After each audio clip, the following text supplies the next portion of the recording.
Born from shadow, sealed in truth, ancient blood, but faith rooted proof. History whispers, legends pretend. She chose the light where darkness ends. Eyes that see what most can't find. Gift of foresight, disciplined mind. Cross held steady, heart on guard. Truth cuts clean when nights get hard. She reads the silence, feels the room. Past and present start to bloom. Fear don't live where faith stands firm. Another veil about to burn. Welcome to the deeper dimension, where darkness meets divine intervention. Royal blood, but heaven sent.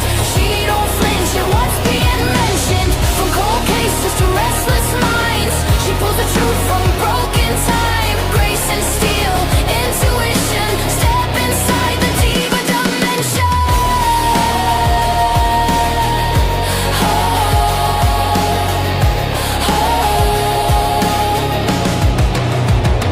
Duchess title.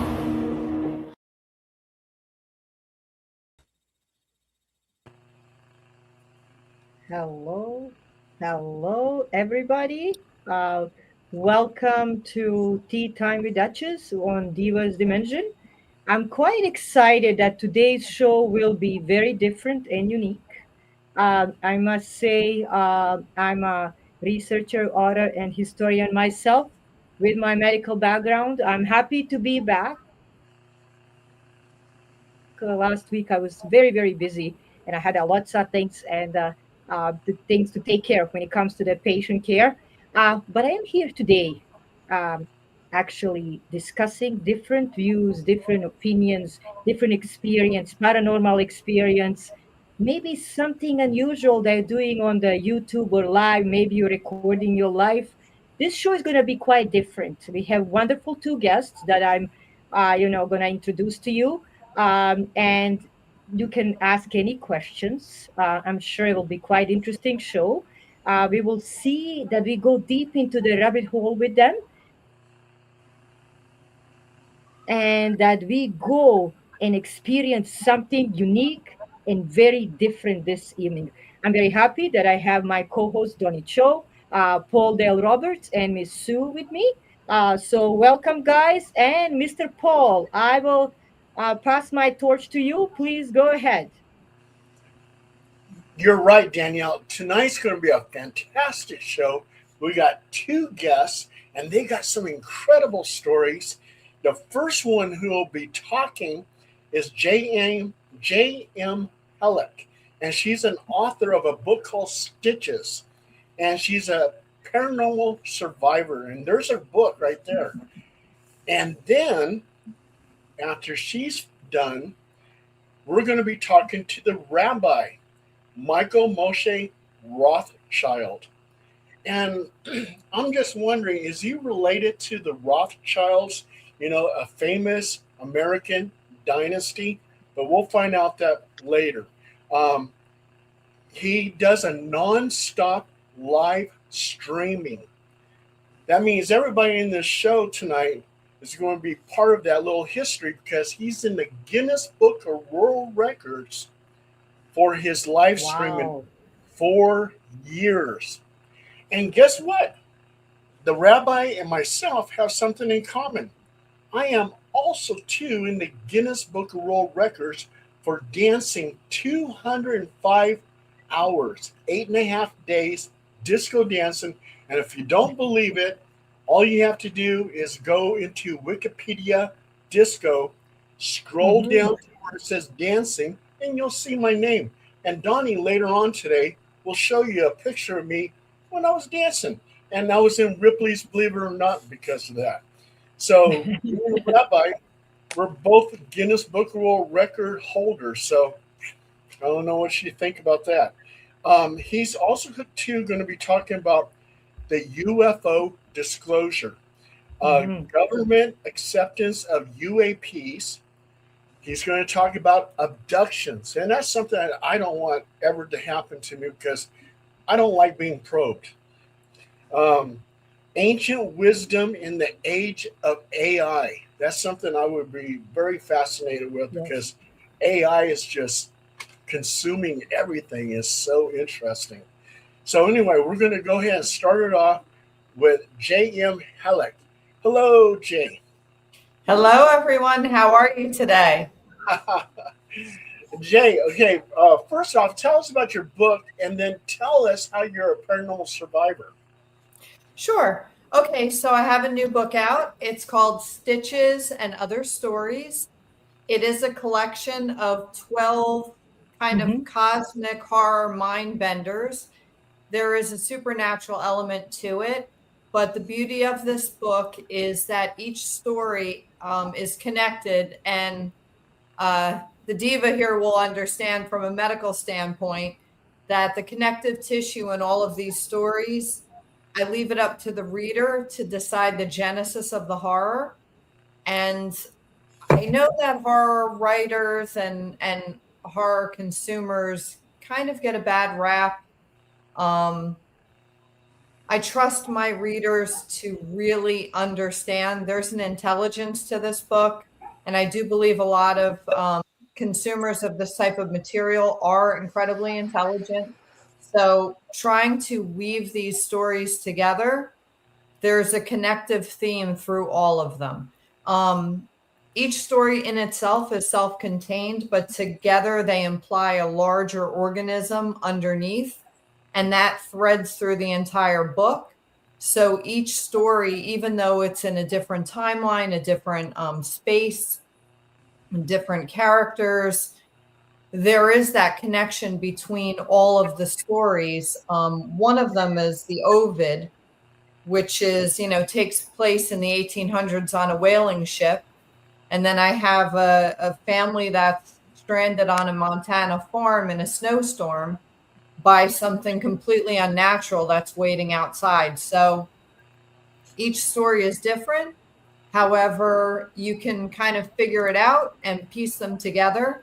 And then once somebody reads the book, I love when they reach out and tell me what they think it was, because I know what it is. And I just want to see if everybody else could kind of figure it out. And I've gotten more than dozens of people gotten back to me already about what they believe this is. So if you get a chance, pick up Stitches and Other Stories. And I'm writing it already on. And can you find it on Amazon or where we can purchase your book, my dear? Yep, you can go to Sorry. Amazon. It's Stitches and Other Stories by JM Heluk. It wound up on the top 100 Amazon collections for horror, and it stayed at number 46 for several weeks. So it kind of beat out, dare I say, Stephen King's book for at least a while. So I was very fortunate in that. Wow. very cool. Yeah, Jay, definitely your book sounds so fascinating and interesting. So go out there and get that book. Also, too, you're a you're a paranormal survivor. Can you tell us about that? Oh, yeah. I mean, I don't even know where to start. Paul knows somewhat of the background. My home in New Jersey that I grew up in, as innocuous looking as it was just a regular ranch home. There was nothing particularly, it didn't look like a haunted house, and it wasn't a haunted house, but there was something in that house that was evil. There was an evil entity, and it was in the basement. Oh. And it was something that I was kind of tortured with as a child because, as a product of the 70s and the 80s, I was a latchkey kid. My mother was never home, so I was a little girl. My mother said, brush your teeth, go to bed, do things, just that's how it was. In today's world, that would have been, a big no-no. But back then it was normal. And for me, it all began with whispering in the corners of the bedroom at night. So one particular night I remember hearing like it clearly, and I was so little, I was probably only 5 or 6, maybe 7, and I would hear these things whispering, is she asleep? But coming up from the corners of the room, like, is she asleep? Like that kind of horrific stuff. And I was so little, I didn't know to be frightened. So I was a little sassy girl, and I would talk back. I'm like, no, I'm not, and good night. And what happened after that evening was basically a full-blown hellscape where I was absolutely tortured the rest of the evening by things coming out of the closet to a full, which later on in my life, I had to walk past the door and there was a man standing in the corner, like up against the door. And he was all bloated and he was blue and he had holes all through his body and he was wet. Wow.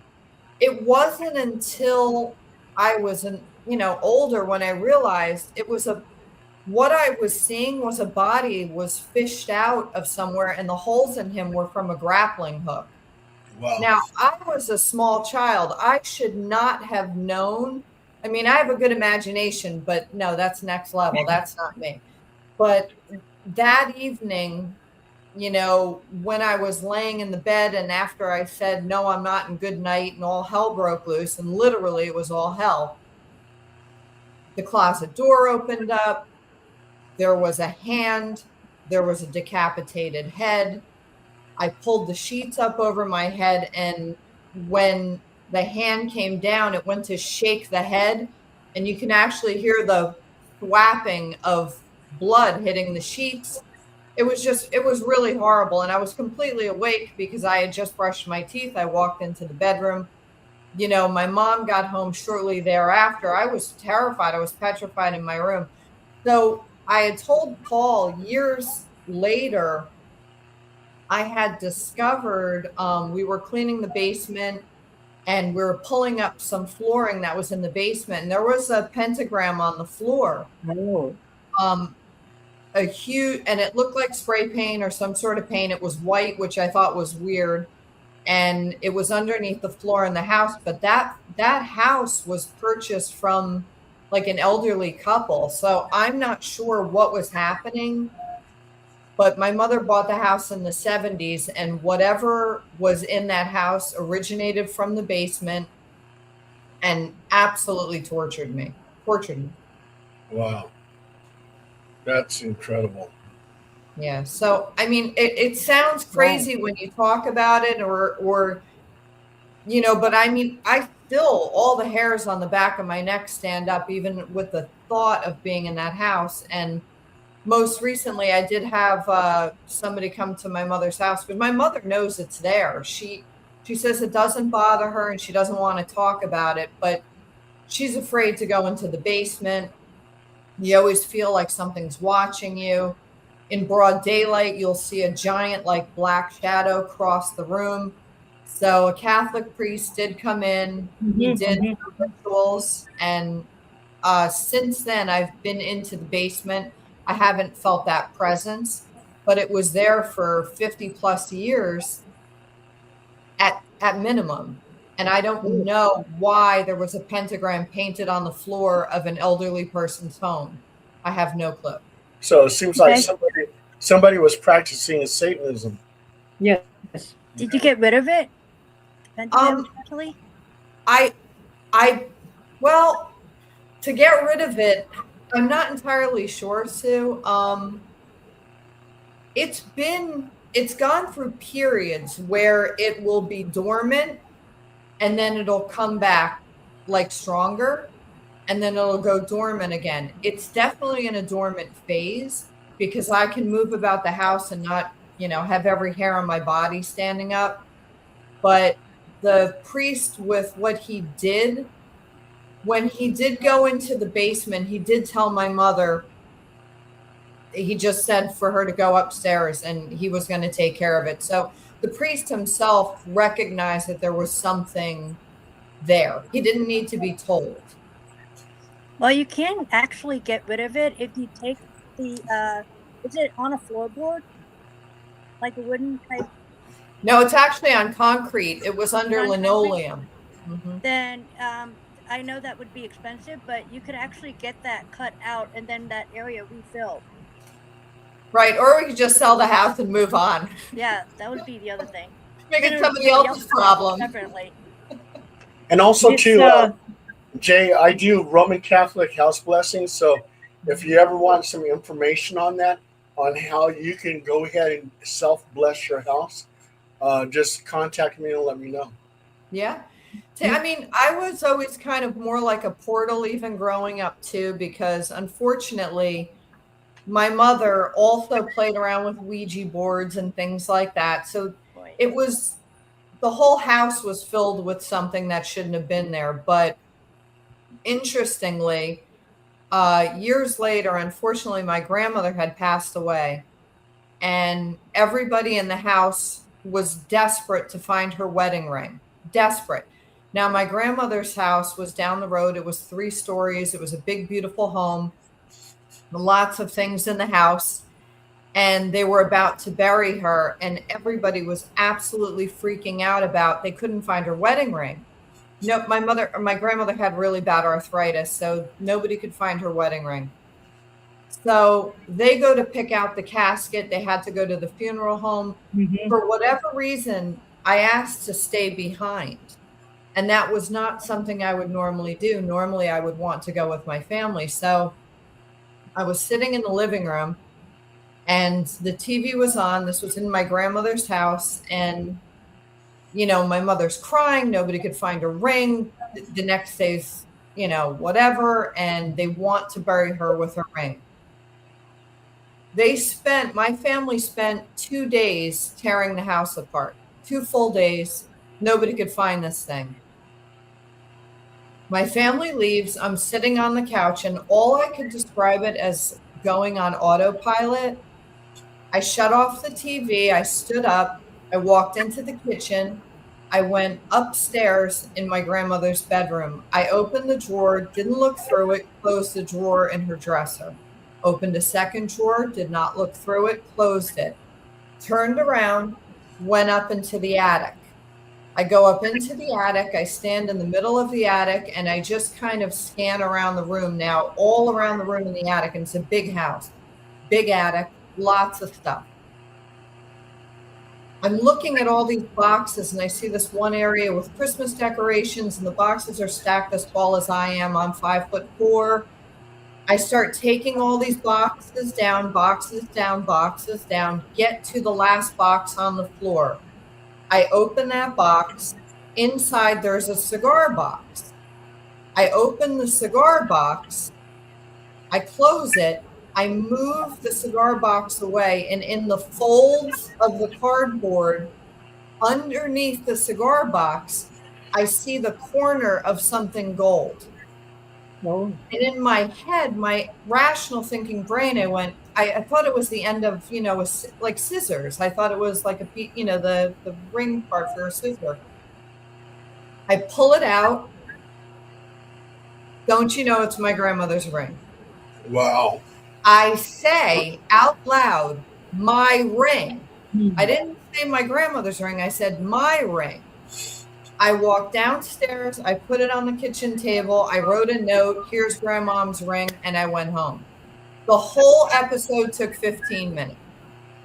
It was ridiculous. And I still don't know to this day, but my family, when they were so blown away, because out of the entire house, you're talking 3 stories, 75 years worth of life inside in boxes and packed away. And it took me 15 minutes to find her ring. But the odd thing is I said, oh, my ring. I didn't say my grandmother's ring. It was my which, you know, that was a Mr. good J, thing. yeah. Oh my gosh. Mr. J, you know, I've been listening to you very carefully.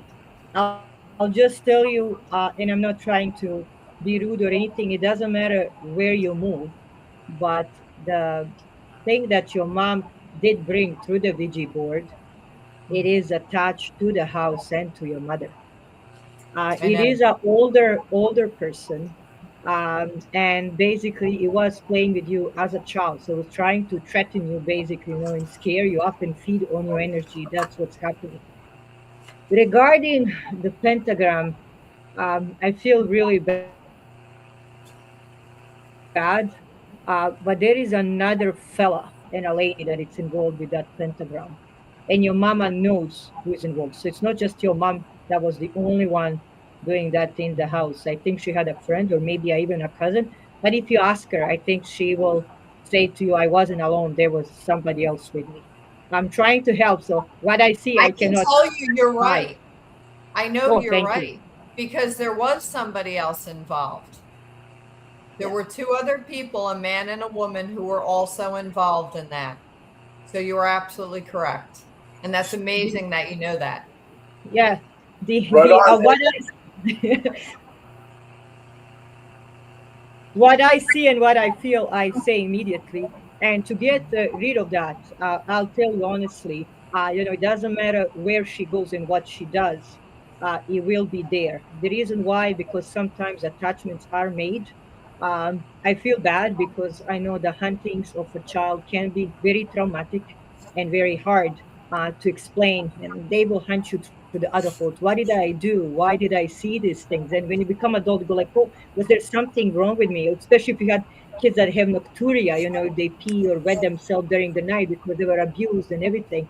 So many things then go through your head. What really did happen at that time? So I don't blame you at all.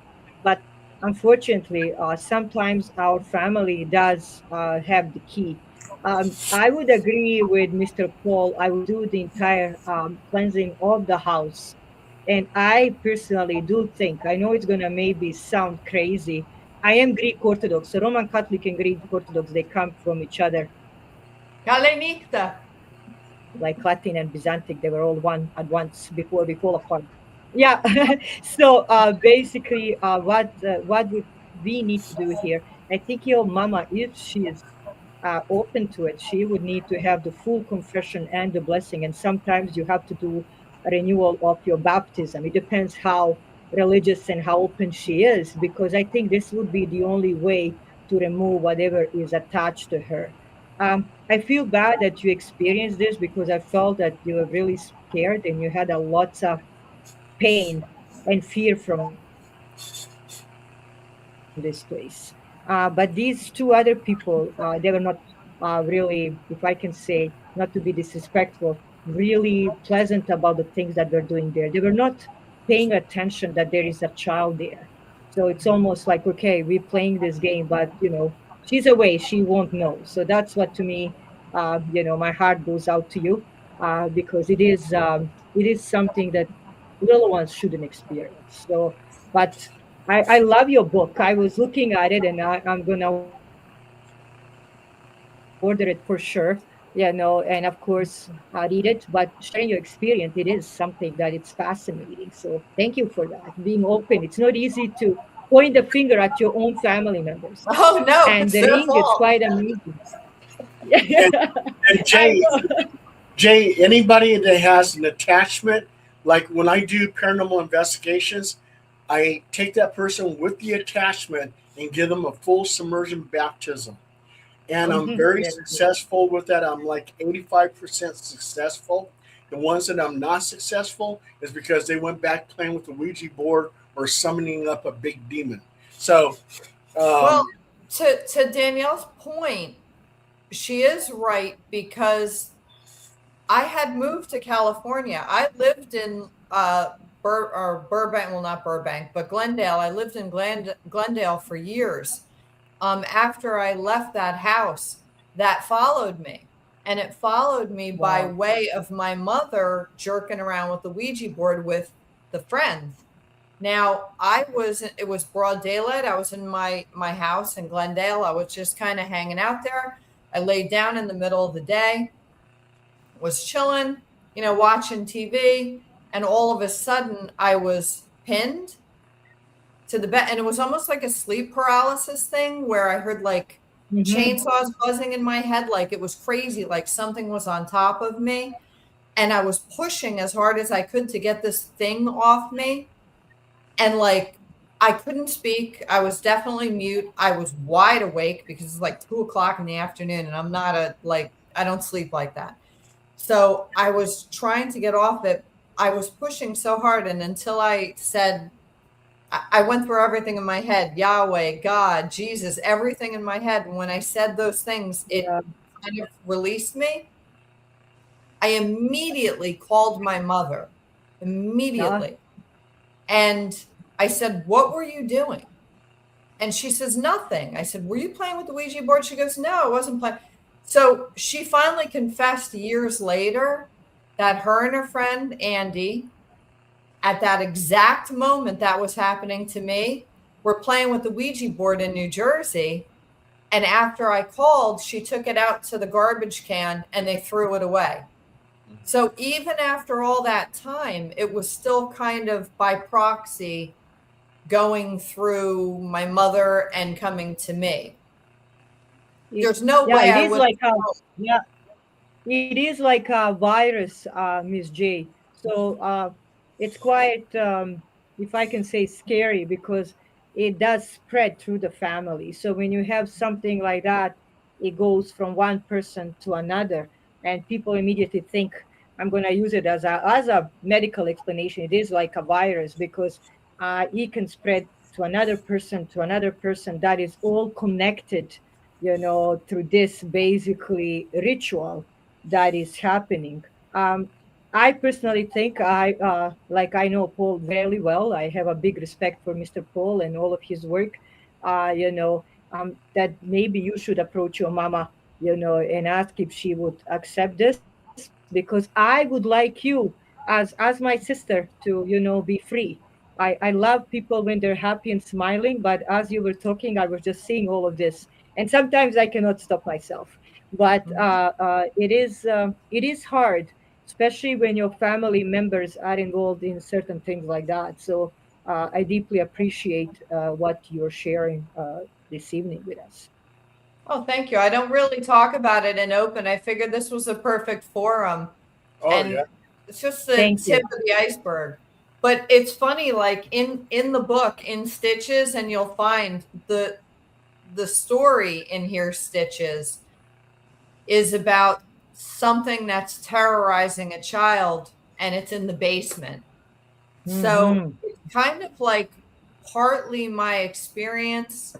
The fear in that story, I think I captured the fear I had as a child growing up in that house surrounded by all of those, I mean, I hate to say it, wicked things. Yeah. Unfortunately, that's what they are. What do you guys think when you listen to Miss J's stories? And I would like to also have an input from Miss Sue, Mr. Donnie, and Rabbi.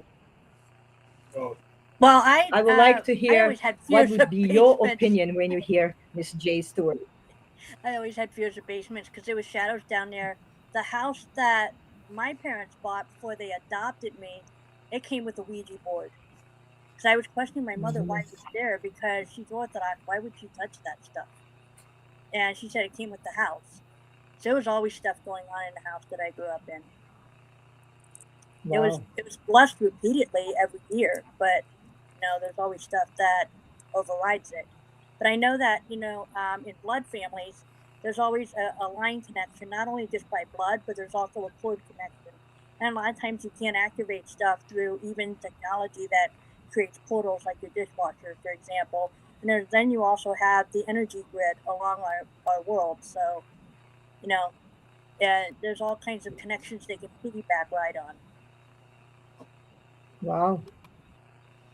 I just have to Donnie, plug in my computer. no problem. Donnie, anything that you would like to share on this topic, or if you have a question for Miss J? So this house was in New Jersey, and then you moved away to California. Yes, I finally eventually moved back to New Jersey, but I live in a different home now. My mother is still in that house, though. Can I ask? without getting too specific, like what part of New Jersey? Because I'm from New Jersey as well. Like Oh, okay. I grew up there. Hey. Hey, Central Jersey, Middlesex Township. that's where I grew up. Oh, stop. You want? Are you okay with sharing the name of the town?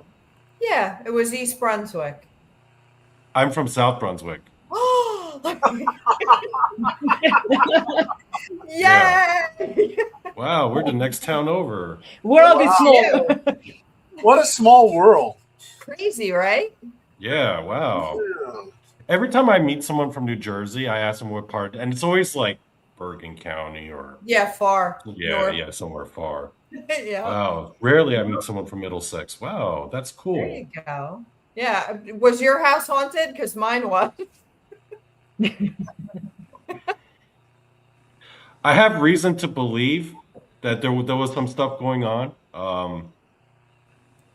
In South Brunswick, like one of the first houses we lived there, yeah, there was stuff going on. There was weird stuff like my parents. I remember as a kid, my parents would fight very intensely and very frequently once they moved into that house. And then as soon as they moved out, which was like when I was in junior high school, all the fighting in my family just completely stopped Wow.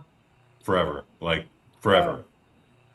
Wow. So there was something dark in that house that created some sort of rift and wanted you guys Yeah, and fighting. it wasn't just my parents, like my grandma, my mom.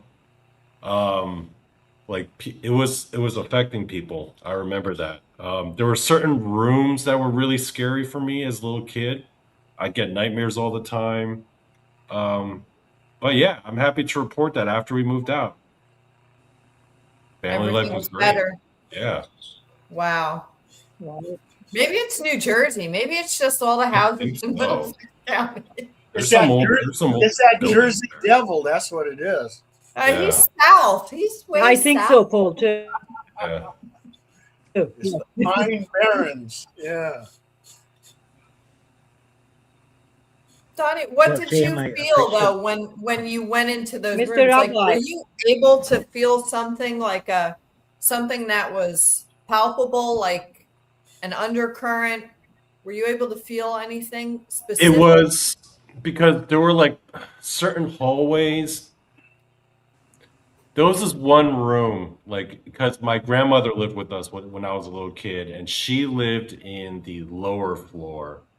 And there was just this one room that would scare me. It was just like the hallway that goes past her bedroom that goes into her bathroom. I don't know why. Every time I looked down that hallway, there was like this feeling of dread. Oh, yeah. It Oh. was a feeling of dread. Yeah. Dread. And dread is a good way to put that in that liminal space where you've just got this long hallway and then the fighting is interesting too. Because Yeah, and the nightmares. yeah, I had a friend who every time I went to her house, this is recent, every time I'd go to her house, like you said, the constant fighting and the feeling of dread, I would walk into her house and I would just feel like overwhelming sadness, dread, this, that, and the other thing. And it turned out it was just whatever was in that house, and her husband split. And I go to the house, I don't feel that anymore. So I don't know what happened, but it's just creepy how that happens.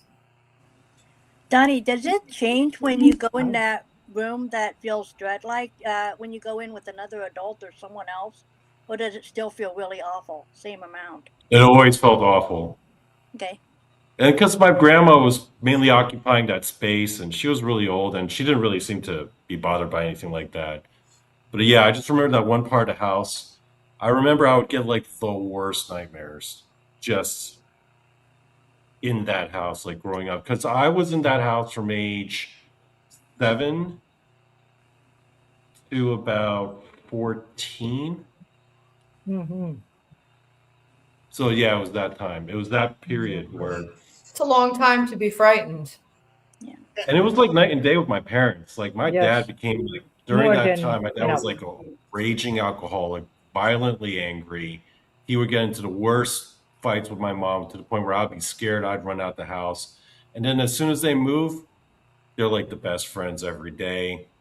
They go on long walks holding hands. My dad like just stops drinking. Well, he would still drink occasionally, but he wasn't like a raging alcoholic or Yeah. nothing. You know, like life became like so like their relationship became so much different, Wow. so different. Sounds like an entity invasion. Yeah. Yeah. And that And they feeling can't do that. that feeling of dread will not go away in certain areas, especially where there's a lot of murders and stuff like that. When I went to Tower of London and I went to the bridge over River Kwai in Thailand, places Mhm. where they had torture, murder, Oh yeah. confinement, rape, you can feel you have that feeling of dread and it doesn't go away. You can cut the atmosphere with a knife. Donnie, did you ever look up Oh. that property or see who owned the house beforehand or see if there was anything that happened in that house? No, I never got this. I remember looking up like just general areas in South Brunswick, but I never got to find out the history of that particular house. No, You I could look might go have tonight. a look. Yeah, I'm looking at it right now. Good You idea. can look right now. Yeah. Good idea. Mr. Hey, Rabbi, what do you think about all this? Or about anything that you would like to Certainly. share, or what Miss J Well, shared in her experience? What would be your input? We would love to hear it. absolutely. Well, firstly, I appreciate JM sharing her story with all of us and for putting it in a book. I'll be sure to be sharing her book with my community because I think it's a very interesting experience that she had. And additionally, I'm glad that nothing wrong happened to her or her family. So that's certainly a blessing. And Thank you. as to comment on exactly what happened, I don't really know, but it's certainly scary. And hopefully, whatever kind of bad energy was around at the time has basically gone on its own way. And it stays away from JM and her family for a very long time because she seems like a very nice person. And we don't want anything bad happening to her. So, for that bad energy, wherever you are, stay away from JM. That's right. Oh, Listen to the that's so sweet. rabbi. That's so sweet. Uh, I'm listening very carefully, Mr. Rabbi. You have a beautiful soul and such a positive energy. I think the entire panel today is very positive. I also want to wish everybody a happy holiday. We have some of the military vets in the basically chat. I want to say thank you to everything that you do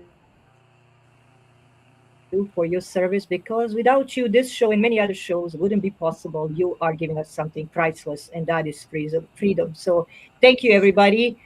For somebody who did experience the war as a child, I know how dangerous, scary, and traumatic that can be.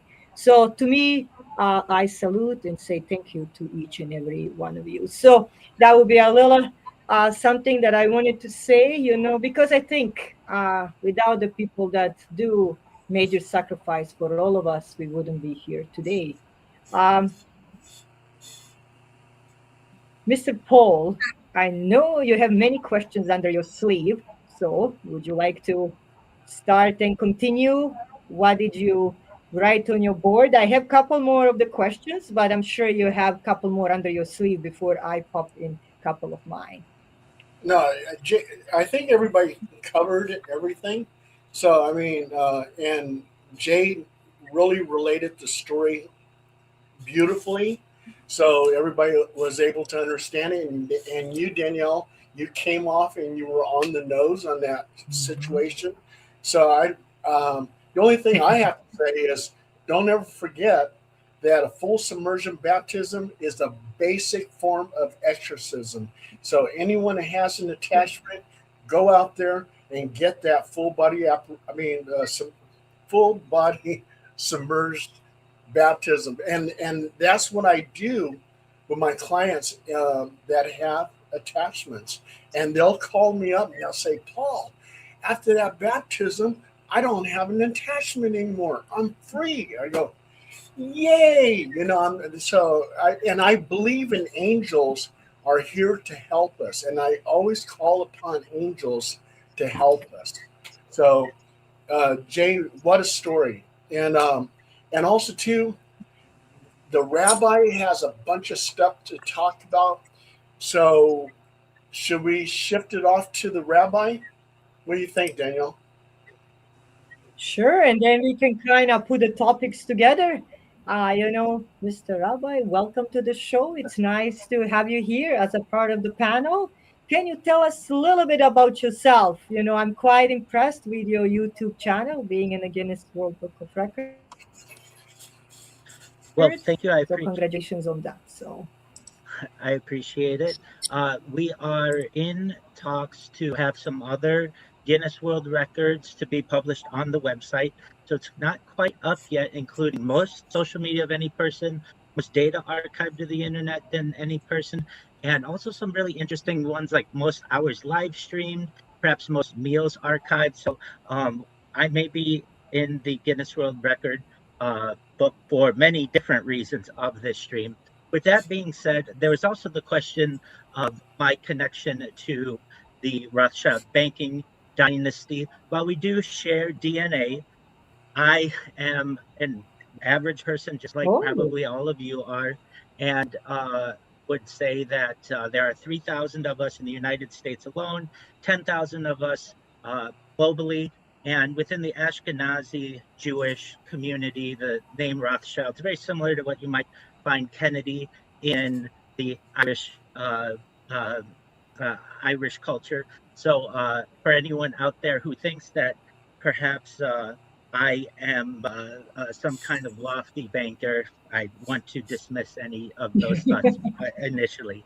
But with that said, that does not mean that I may not be of extreme influence someday. So, with that said, I'm Rabbi Rothschild. I stream my life 24 hours a day, 7 days a week, 365 days a year for world peace.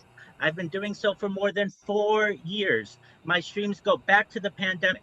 We've seen the death of a queen, the birth of AI, the coronation of a king, and everything in between. This is a real life Truman Show, a real life Big Brother. This is a timeline and a time capsule of human achievement. In the 1990s, the phrase content is king was coined, and I'm making it true today. In my own way, I'm king of the internet. This, in its own way, is the biggest event in global history, and here's why. In 2017, The Economist magazine stated that data had overtaken petroleum as Earth's #1 resource. And I have more data archived on the internet than any person ever, which is making me a very influential person. And with that influence, I would like to eventually perhaps make all of you, your friends, your family, and anyone who is watching in the audience, I'd like to make you financially independent. I'd like to ensure that you have generational wealth. And most of all, I want you to be able to start charities and philanthropic organizations of your own. I'm live not on just one YouTube stream, nor two, nor three, nor four, nor five. I'm live at any given time on over a dozen YouTube streams. You can view my life in wow. 360 degrees. I even have a ceiling cam. Additionally, I have more social media than any person Wow. ever. I have over 100 YouTube accounts, over 200 Instagram accounts, over 500 Twitch accounts, over 1,000 TikTok accounts, over 2,000 Twitter accounts, over 5,000 Blue Sky accounts, and over 10,000 Kick accounts. I am a treasure trove of content, and I've been creating this content since the pandemic. In addition to making you all and the audience exceptionally wealthy, I want to help the world by ending world hunger through the use of technology, such as Oh, agricultural drones, floating greenhouses, saltwater greenhouses, hydroponics, vertical farming, cloud seeding. I'd like to help end world thirst. I'm sponsored by a cryptocurrency. That's what my shirt is. It's known as Harry Potter Obama Sonic 10 Inu. It has a very long name. It's worth tens of millions of dollars. And one of the things that we do is we build wells in developing nations, such as Nigeria, for the benefit of the less fortunate. Additionally, I'm an advocate for the Life Straw program and most importantly, desalination technology, where we pump Earth's seawater onto land to make it drinkable. mhm. In addition to being a certified project management professional, having successfully launched apps on both the App Store and Google Play, which has allowed me some financial independence to be able to live stream my life, I am a futurist. I'm someone who likes to have discussions on the future. Things like Yeah. anti gravity, antimatter, faster than light travel, faster than light communication, space elevators, space tourism, terraforming of other planets, interstellar travel, things like perhaps, and we'll talk about it in a few moments, the alien abduction issue, Mhm. things like disclosure. I like to talk about things like Santa Claus machines. For anyone out there who's wondering, what's a Santa Claus machine, Rabbi? Essentially, it's a replicator. It's like a 3D printer that can use all of the elements in the periodic table to make whatever you want. These are fascinating topics to me, and I know to many of the people in my community and to perhaps the audience. Additionally, I like to talk about events that we may be experiencing in the not too distant future.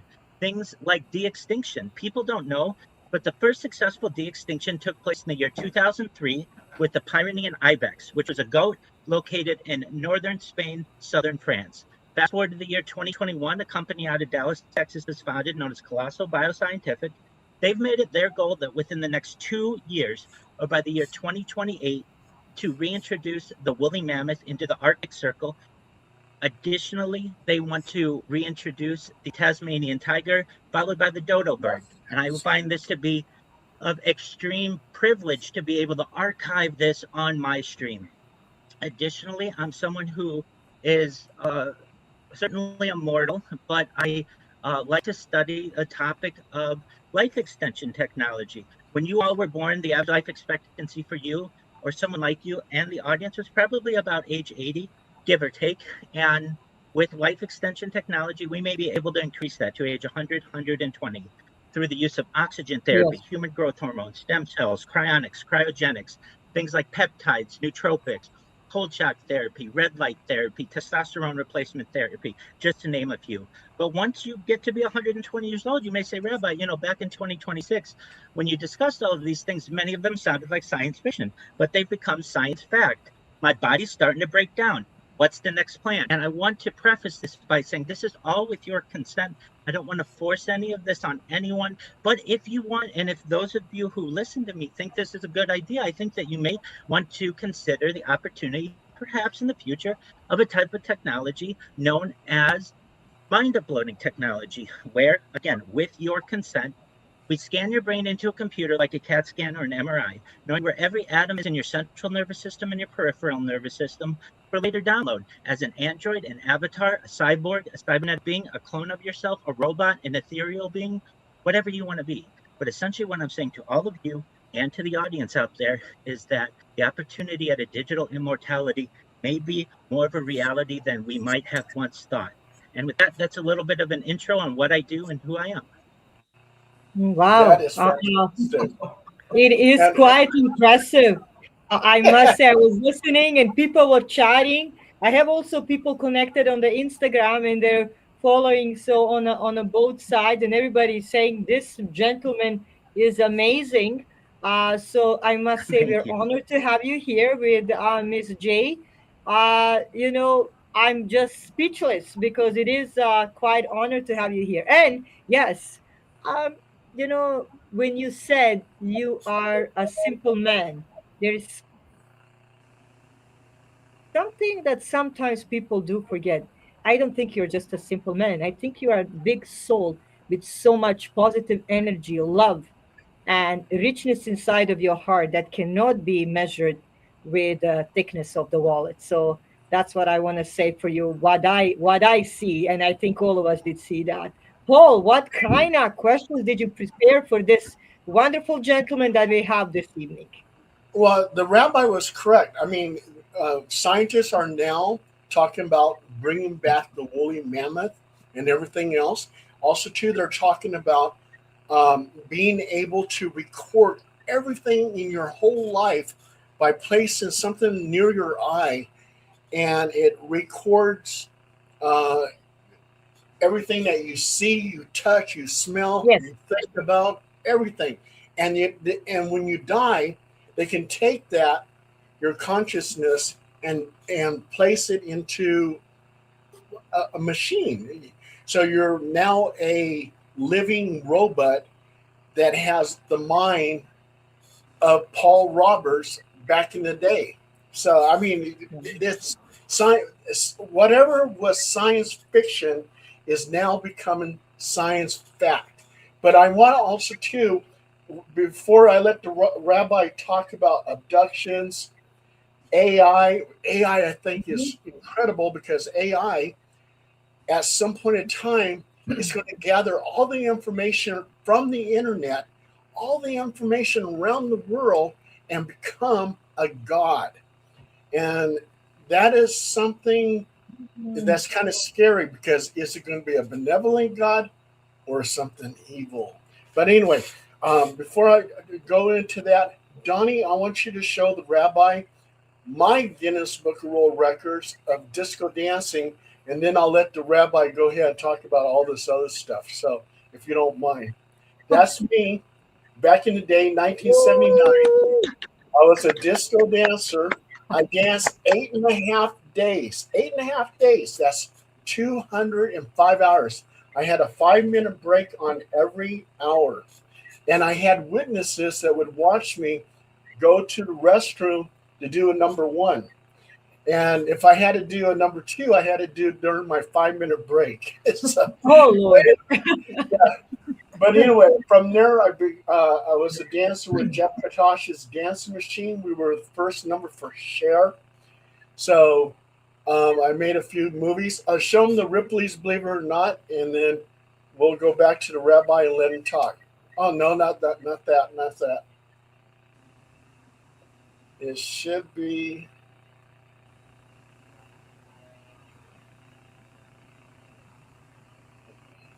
If Donnie can't find it, he's my witness that it exists. But 8.5 days. That's a long We time. believe you. well, Donnie, you couldn't find the Ripley's, believe it or not. That's okay. Oh, you're on mute. Donnie, you're on mute. Oh, sorry. Yeah, no, this was the only picture that I was able to get. The other one I'll, was linked to somewhere, I'll, but I'll try to find it later.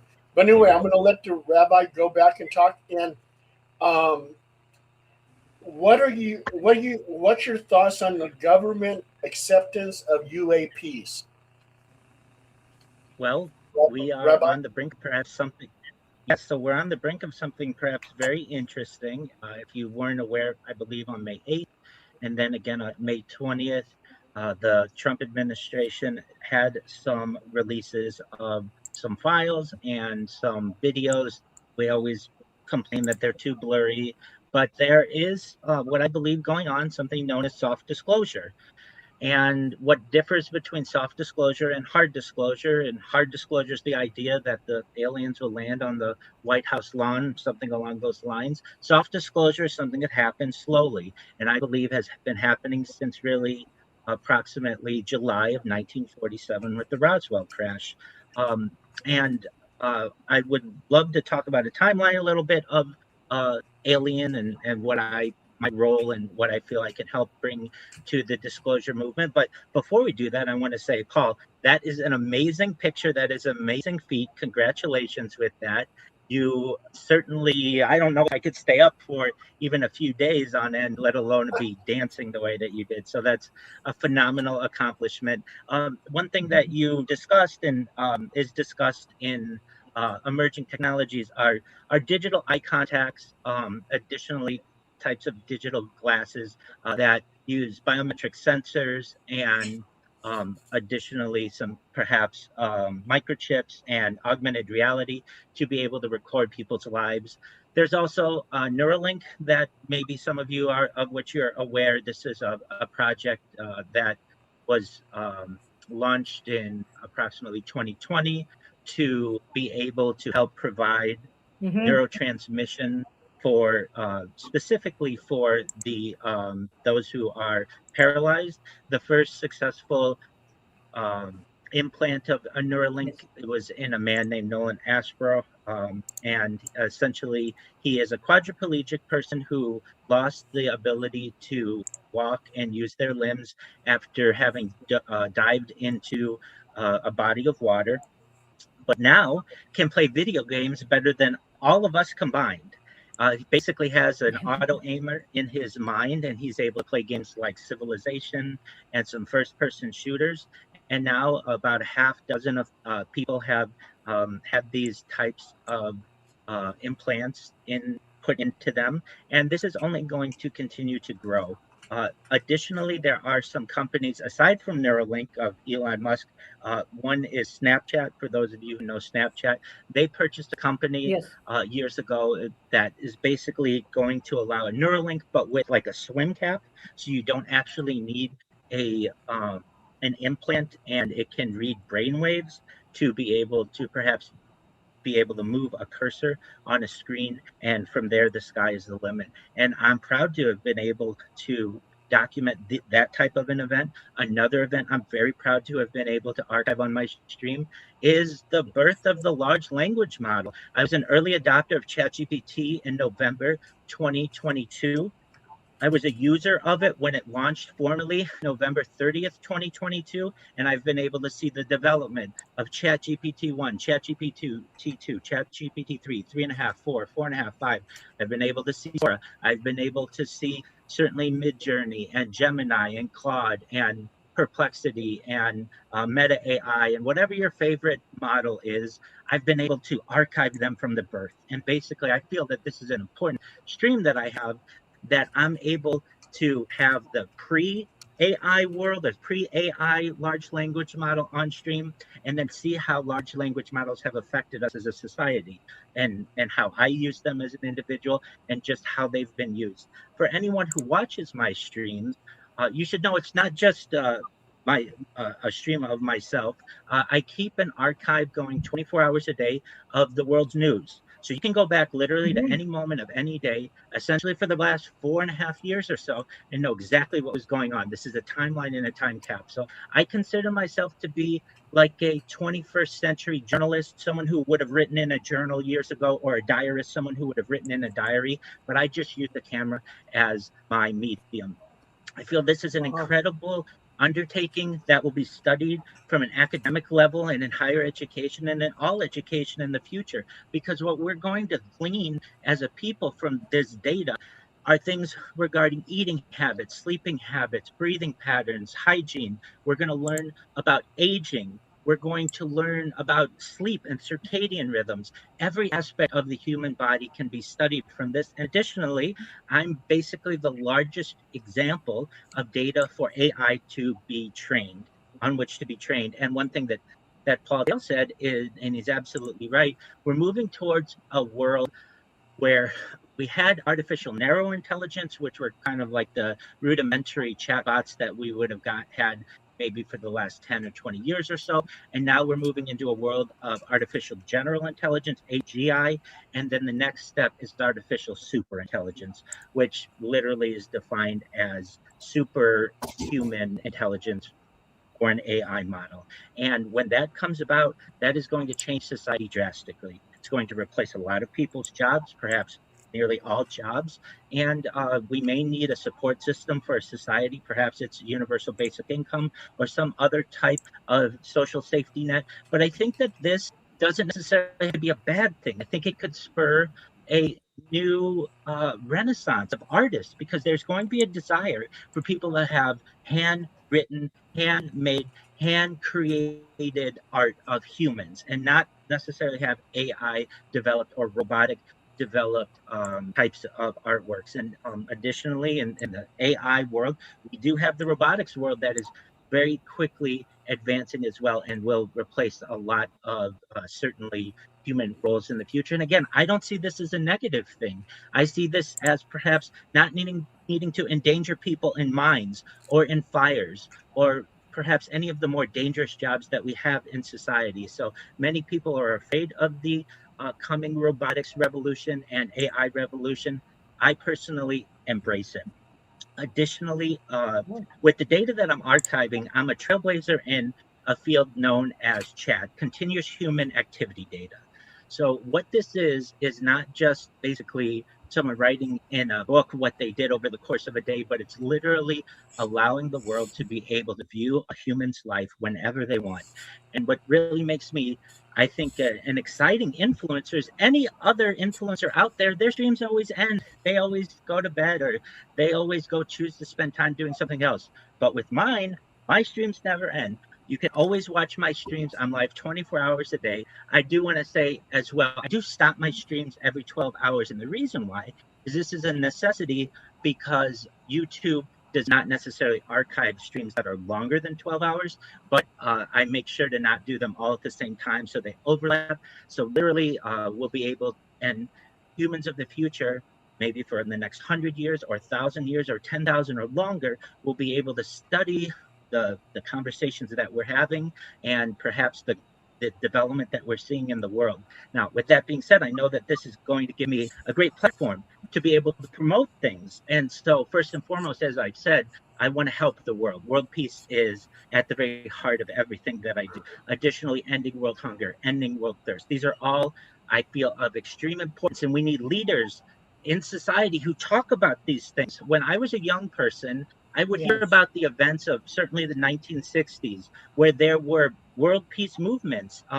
John Lennon and Yoko Ono did a bed-in for peace in the 1970s in Amsterdam and in Montreal. And essentially, I'm doing my own version of that, though I do other things than just stay in bed. I do IRL streams, so in real life streaming. I've streamed as far north as Santa Barbara, as far south as San Diego, California, as far east as the desert and mountains, as far west as the Pacific Ocean. I've streamed in Beverly Hills. I've streamed in Los Angeles. I've streamed at Disneyland and really everywhere in Southern California. So we have my life certainly from a desktop stream, but we have it in real life as well. And this is really a treasure trove for the world. When the world finds out about what I've done, there's so much content to go through, literally tens of thousands of hours of video. And it's all unique. And I make videos of myself making videos. So there's videos on videos. It's really the largest content gold mine, I feel, in the history of the world. With that being said, another thing that I want to promote is taking the idea of ufology very seriously. I see ufology and really paranormal, or whatever you want to define these types of topics as science, because that's what they are. And for anyone out there who doesn't recognize that we are in a very important age of disclosure, you should. I would like to say that I, at one time, was a huge skeptic of the UFO phenomenon. I didn't take it seriously because many people around me didn't take it seriously. I felt it was something from comic books or something from science fiction. But I will say around 2008, I had the opportunity to view Dr. Stephen Greer's The Disclosure Project. For those who don't know what the Disclosure Project is, it was a press conference at the National Press Club that took place May 9th, 2001, where he had on a dozen or so different whistleblowers from the government, and it was one after another after another. And this was a major move that helped to convince me that there was something here. And that's when I started to get into the Bob Lazar story, and I started to get into Roswell, and certainly Betty and Barney Hill, which we'll discuss in a moment, and Travis Walton, and some of these other fascinating tales within ufology. And then we had within the last 10 years or so, on the front page of the New York Times in 2017, we had the paper of record, so to speak, at least in the United States, taking this subject seriously. And then from there, we've had the recent disclosure of these different videos that the government has. We had the Tic Tac and the gimbal, which I feel was perhaps the moving issue that might have moved the needle between perhaps 50% or so, or a majority of your average individuals out there who at least think that we're not alone. Whether that means that there are perhaps civilizations very far away, or whether we're being visited, there's something special about the thought that we may not be alone. And so with that being said, if I may just review some of my notes. Some people, if you're unfamiliar with the ufology,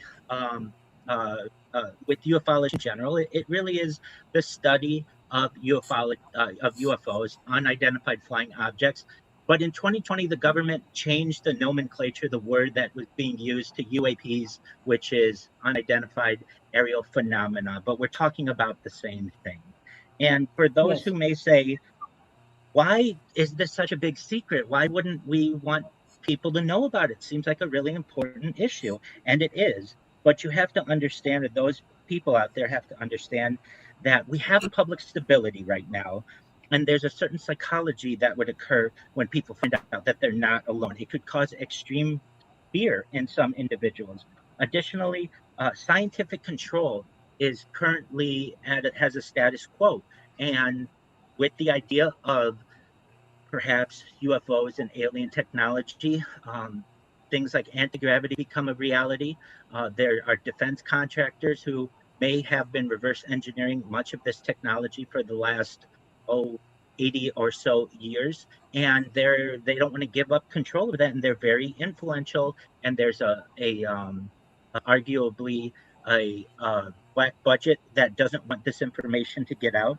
Additionally, from a religious and cultural impact, many religions don't know how to handle this topic, and we don't necessarily have a similar event in human history that would be similar. So, this could cause a lot of people to lose their faith, and thus religious leadership may not want people to know about Mhm. this. Uh, Moreover, the geopolitical issue. So, right now, everybody in politics basically toes a certain line, and this would give really it would basically peel the lid off of quite a few different types of technology, including anti-gravity, antimatter, faster than light travel, telepathy, telekinesis, almost like magic. I believe there is a quote of Arthur C. Clarke, something along the lines of um, the uh, the only difference between just one moment. Let me look up this quote. I don't want to misquote him. Arthur C. Clarke quote: "The difference between and magic. It is from his book. It is the difference between machines. Oh, pardon me. Well, here's one. The difference between machines and human beings is that human beings can be reproduced by unskilled labor." There's another quote of his that I Yes. like that it's basically the uh, difference between a any sufficiently advanced technology is indistinguishable from magic. I absolutely believe that to be true, and it's an interesting point that he makes there. So, with that said, if I may, just talk about that the idea that we may have been seeded here as a people, that could have a huge effect on society. So many people talk about the idea of Yes. panspermia and Yeah. the idea that perhaps life Hmm. could have come from an asteroid or something. But there's also something known as guided panspermia, where we may have been perhaps seeded here, and this is like a zoo, and that different experiments are done on humans, and there are hybrid experiments, and but really, we should know that going back to the earliest types of written records, 38,000 years before the Common Era, we have European cave art. Cave art. Lascaux is one of them. Cave paintings, including abstract symbols, humanoid figures, and star and sky motifs. So, tens of thousands of years ago, we were looking towards the sky. Then, more recent, in the 12,000 to 10,000 before the Common Era, basically, we find rock carvings in Italy, and these rock carvings show humanoid figures moving more closely to now, 10,000 years before the Common Era. Paintings of humanoid beings in Algeria with unusual shapes and costumes. Then moving more into civilization, 3,000 years before the Common Era, Sumerian texts in Mesopotamia. Some tablets and cylinder seals show disc-like symbols in the sky. 2,000 to 1,000 years before the Common Era, ancient India, we find descriptions of flying chariots, and in context, there are mythological divine vehicles. Vimanas. Yeah, Vimanas. It, that's exactly Hmm. right. Yes. Yes. Um, And and also to then, Rabbi, I have to tell you something. sure. Here on Danielle's show, we've actually had Tim Shorts, who happens to be an expert Yes. speaker for ancient aliens, and myself, I was a location scout for ancient aliens. So we're definitely on the same page when it comes to what you're talking about. And I will Phenomenal. just Wow. So interrupt we have, for a second, Rabbi. Maybe You will like to see it. So this is the book that I did receive from Mr. Tim Swartz, and really it was quite amazing. It's signed by him. So I Wow. really want to recommend his books from the Excellent. Amazon to everybody. This is really a treasure to me because it is signed by Mr. Swartz. So you guys can also check his other new book, Ghost. You have it. Mine is upstairs, and Alien Lives Matters. So we do uh, actually promote books. Miss J, that's what you're gonna do with yours too. All the Yeah. people that do wonderful work share, yes, share their story, share their experience, and they have the knowledge, intuition, or willing to show the world the other side. So sorry, Mr. Rabbi, to actually cut you off, but No, we no, also wanted to absolutely. say thank you to Mr. Tim Swartz. And yes, we are never alone, and we were never been alone before in the past. So like a Yeah, X That's Files. absolutely Yes. correct. Rabbi, Absolutely. we know why Yes, there's a missing link. But before you go on, I sure. finally found the proof of that disco thing, and I sent it to Donnie. We'll take a little tiny break so we can look at it and have a good laugh. Okay, well Let Absolutely. me see it. Please. that's Oh, me. wow. Wow, look at That, you. that's that's part of my dancing team there, Rabbi. Part of the dancing team. Um, Wow. and just think, all these people here are as old as I am. So that oh, and next picture, the Ripley's, believe it or not, Donnie. You're on mute Mhm. again. That's the only picture I got from you. What? That's Yeah. strange.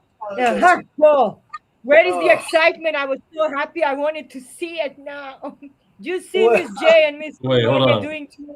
wait. I Uh, think he found Wait, it. wait, wait. No, I think I got it. Sorry, I think I I got it. think he's got it. Yes. Excellent. So, Rabbi, Well, when you did your Guinness yes. Book of World Records, you didn't do dancing. I've danced on my stream certainly, but not for 8 days straight.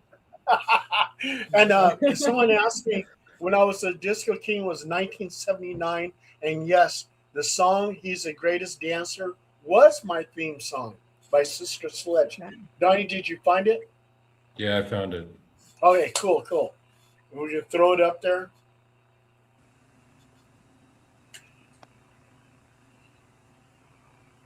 And Donnie is our technical oh, he guru. is the Okay, master. this, He's this our is master. We love Donnie. This, yes, we love Donnie. This is Ripley's Believe It or Not, and that's me right in the middle. Paul D. Roberts, Sacramento, California. Dance for 205 hours. So it made it into Ripley's Believe It or Not too. And I had a lifetime membership to go into San Francisco's Ripley's Believe It or Not and the Wax Museum. And I had this beautiful golden card. I could go in there free anytime, and one of my dancers stole that card from me, and I lost it. Oh no! We got to get Oh back for you, no! Paul Dale. Can you do that, Rabbi? Can you get it back for me? Oh, absolutely. Absolutely. We've got the power of collective Yes, spirit. There's Gotta someone have who each other's watches my backs. stream. that's right. Absolutely. Unfortunately, you're going to These now are have to dance for 207 hours straight. Oh Yes, wow! yes. that's right. And we will Somebody out watch. there, We will watch. Oh my God! somebody out there will make it their mission to find that card, and we'll make sure to get it back for you. Don't you worry. Thank Well, you, Oh, that's so Rabbi. sweet. Thank you, Rabbi. absolutely. Absolutely. Rabbi, do So you I think? appreciate you sharing that. Oh, do Go you ahead. think disclosure is going to ever happen, or is just a bunch Yeah, of I talk? do. I do. Well, I mean, to the thought that for maybe 50% of at least the American public and perhaps more globally, it has happened in their minds, and that's what's important. And I think with different um, uh, sharing of government documents, that is a major development for the disclosure movement. We have to say to ourselves, what do we see as disclosure? There's a famous book, Day After Disclosure. What will happen? how will it affect people? It may take a certain group of influencers who do it online. It may take podcasts that do it, but eventually, globally, there will be a consciousness where we understand that we are not alone. And then how do the governments perhaps work with this? How do we maybe give amnesty to people who have been whistleblowers? There are many discussions that have to be addressed. I, for one, am someone who's an advocate of amnesty for anyone who wants to come forward on the issue, because I recognize that this was not a decision that any one person made. This has been built over decades, and there is a very strong industrial complex that wants to keep it under wraps. And we have to recognize and be very mature with the discussion that we are not alone. And how can we move forward with this? How can we, and perhaps the argument is made that much of the technology that we're currently using perhaps may be reverse engineered technology. And if that's true, we've already been utilizing much of the technology. And so it shouldn't be that much of a surprise. Do I think that we may have on the national news or international news the idea of we are not alone? That's for the world to decide. If we are mature enough, I think that we could get to that point. But perhaps it's just something that's shared amongst groups of people and is an open secret. We have other open secrets that are known to humanity, and it may continue to be an open secret. The future will tell. I know I'm doing everything I can on my stream, though, to bring awareness to the issue. And also, too, Rabbi, just to That let you is know, just amazing. oh yeah, Rabbi, I just want to Sorry, let you Paul. know. I was just impressed, and I want everybody, Paul. I want everybody to know. They keep asking. I'm born 1980, so I wasn't born 1979, but I did watch it on the YouTube when I met Mr. Paul. And my parents, they said, "Yeah, yeah, he was on TV. We remember Paul." And please believe it or not. And if you hear anything going meow, it is our cat. So when I turned around, he was climbing all over. I'm like, oh God, where are you going now? So that's why I was laughing about it. And I left my puppies upstairs while Mr. Tigger likes to wander around. But yeah, I am born 1980, December 17th. That's my birthday. Donnie, you are very close to my birthday, Yeah, we were born the right? same year. Yep, born the same year. Wow. And So Rabbi, we, I we, want we to are let close. you But know. yeah. So yeah, I I made a want little joke. Rabbi, I want to let you know that the military is very much interested in UFO phenomenon.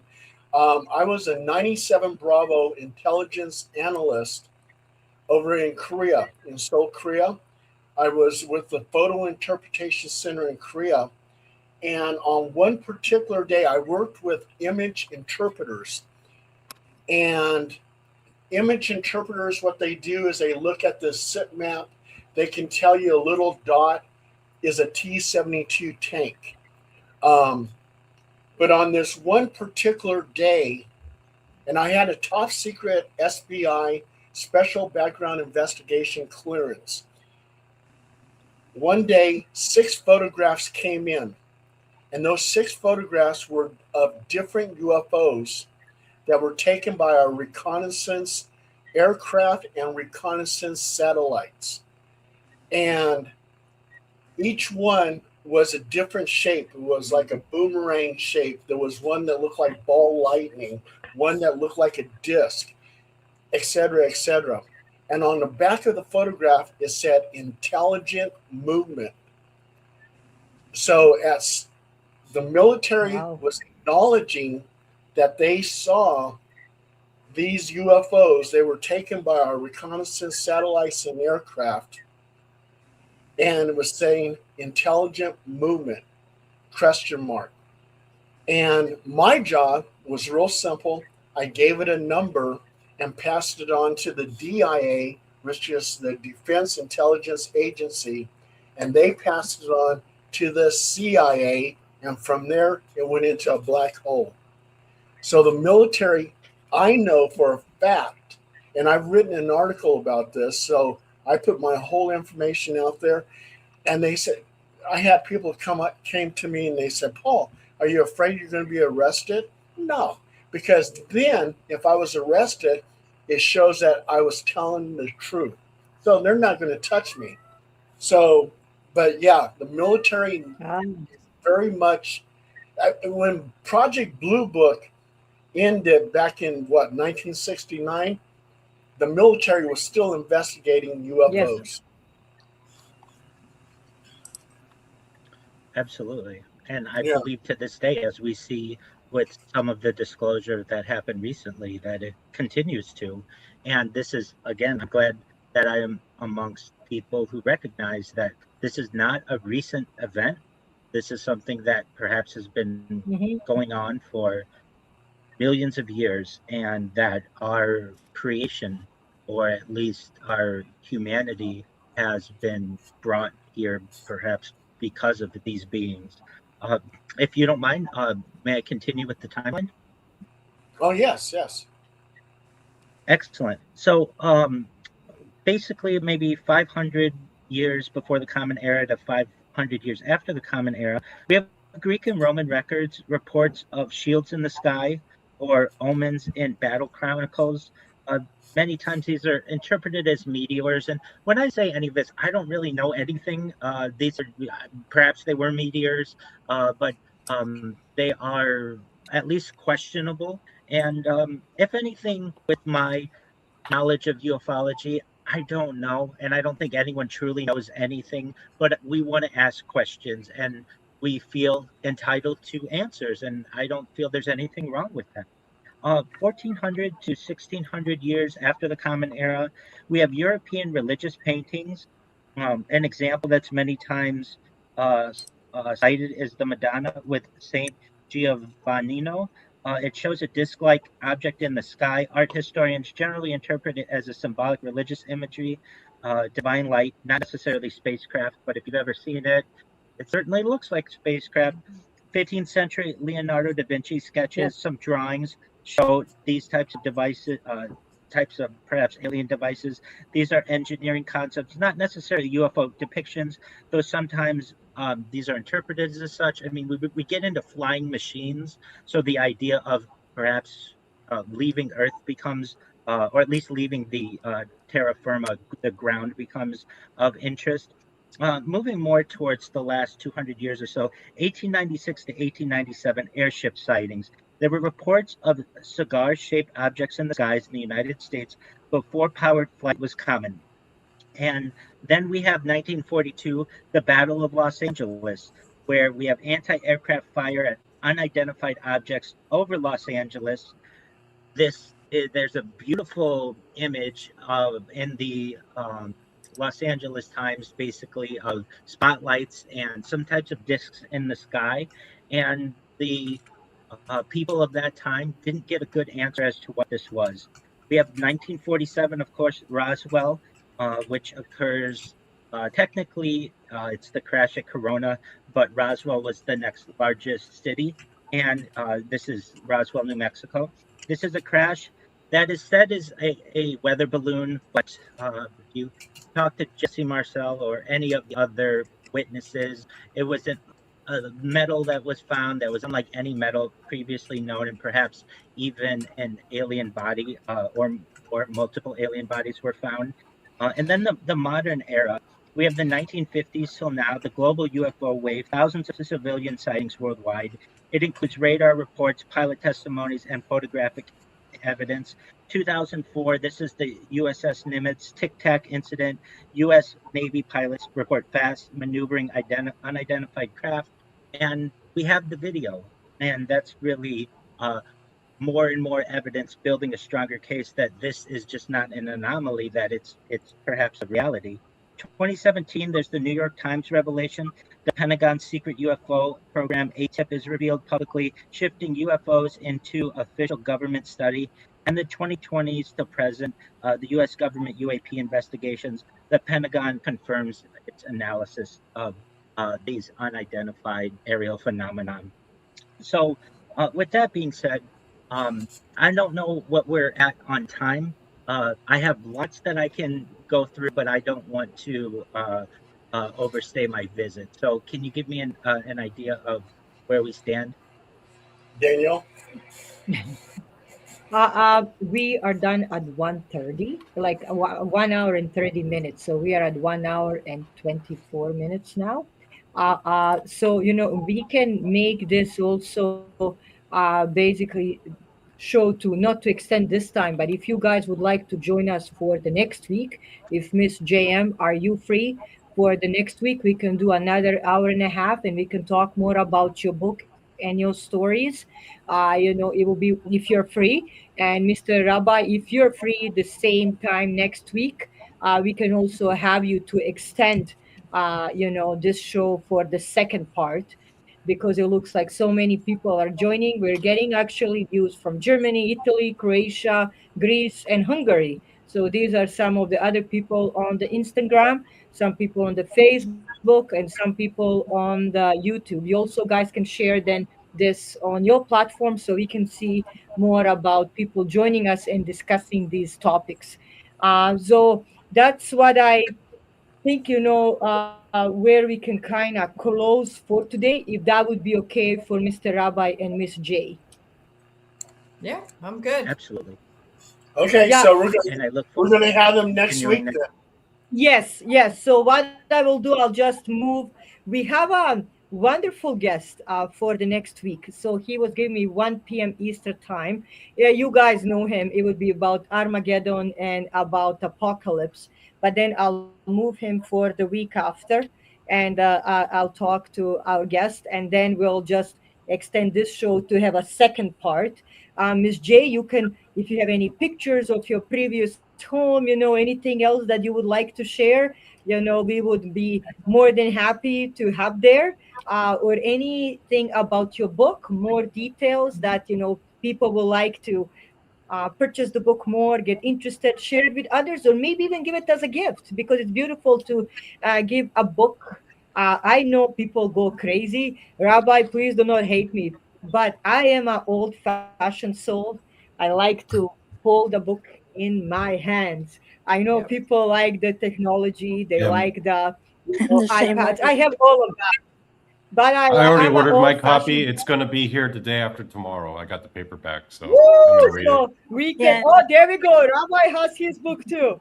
So we will have the books to share, and also what we can do, Donnie. We can see how also to share the books and the name and where to find them. So that way we can have more Mhm. information about both of you guys, and of course, Rabbi, to support you on your mission. Regarding all of your wonderful work and spreading the news about the peace, and hopefully the world changes for better. So that will be all then for today. Miss Soon, do you have anything else to say that you would like to add? Can you join us next week also? I can join next week, absolutely. I did have a quick Wonderful. question though. I wanted to Please ask the go rabbi ahead, what please.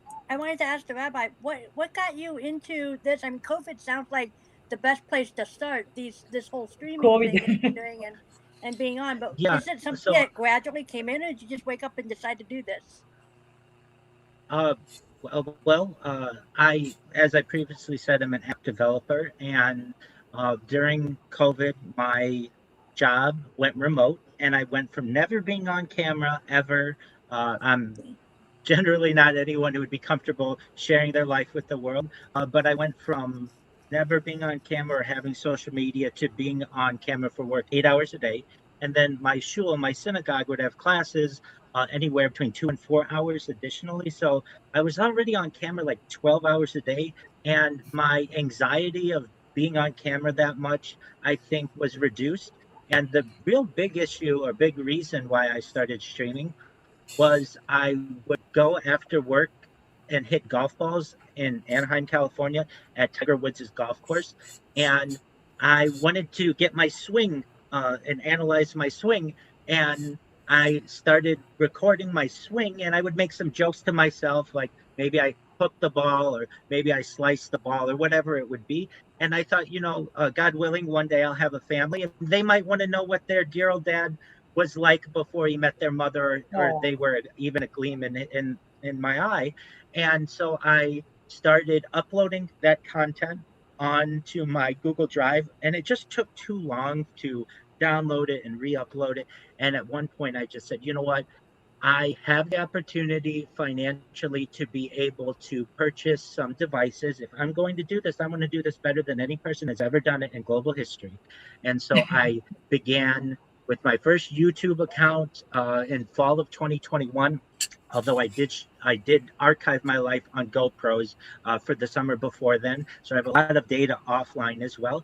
And I began putting cameras all around myself and devices all around myself.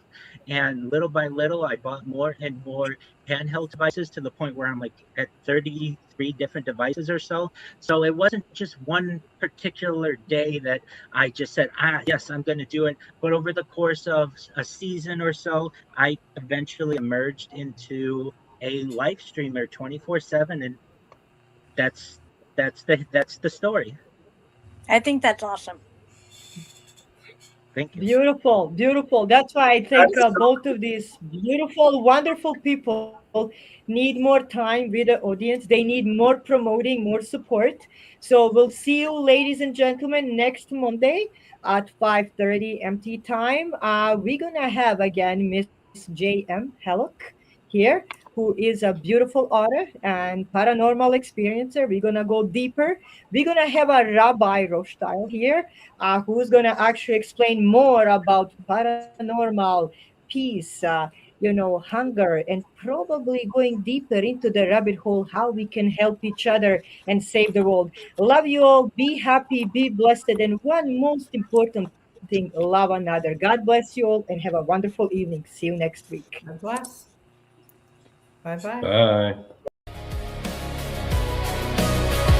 Born from shadow, sealed in truth, ancient blood, but faith rooted proof. History will